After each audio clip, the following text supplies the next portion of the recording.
For the ones who work hard to ensure their crew can always go the extra mile, and the ones who get in early so everyone can go home on time, there's Grainger, offering professional-grade supplies backed by product experts so you can quickly and easily find what you need.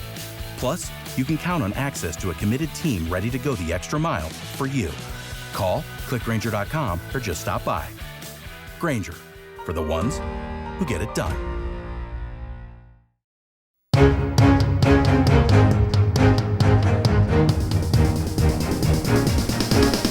This is the Washington Times front page for Monday, April 8th, 2024. Thanks for starting your week with us. I'm George Gerbo.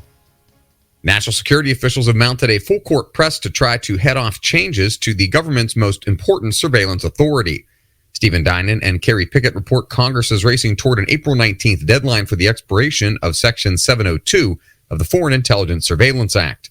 Nearly all members agree that the program needs changes, particularly after a series of reports about abuses, but lawmakers disagree on how far to go. The House is slated to take up the fight first with a bill reaching the floor this week.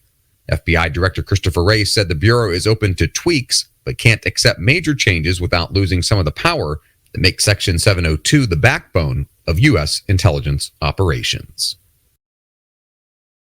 A watchdog group claims the National Oceanic and Atmospheric Administration inflated damage and disaster costs from storms.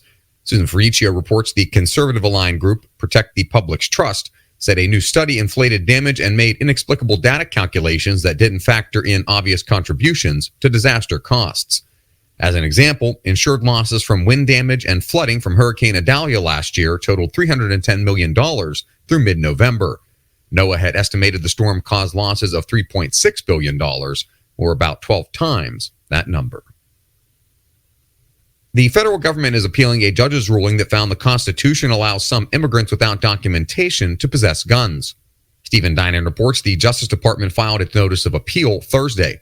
Under existing law, the migrants are one of a series of categories of what's known as prohibited purchasers, individuals who are not allowed to obtain or possess a gun.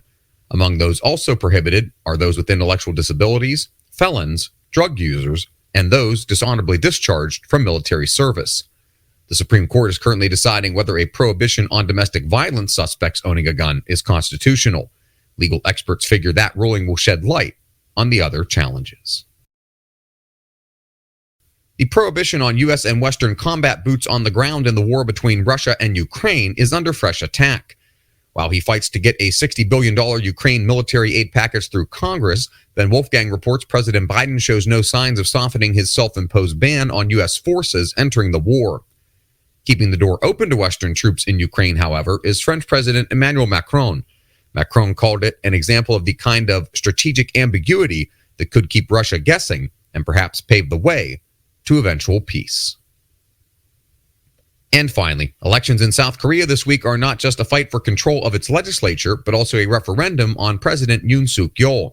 Andrew Salmon reports Yoon has dismayed both China and North Korea by seeking to improve relations with fellow U.S. ally Japan. Election officials said that early voting levels set a record on both Friday and Saturday. Already, more than 30% of voters in the country have used the method. Find all today's front page stories at WashingtonTimes.com/front page or on the Washington Times app, and find us wherever you get your podcasts. You can also find us on social media at Wash Times for breaking news, sports, commentary, and more. For the Washington Times, I'm George Gerbo.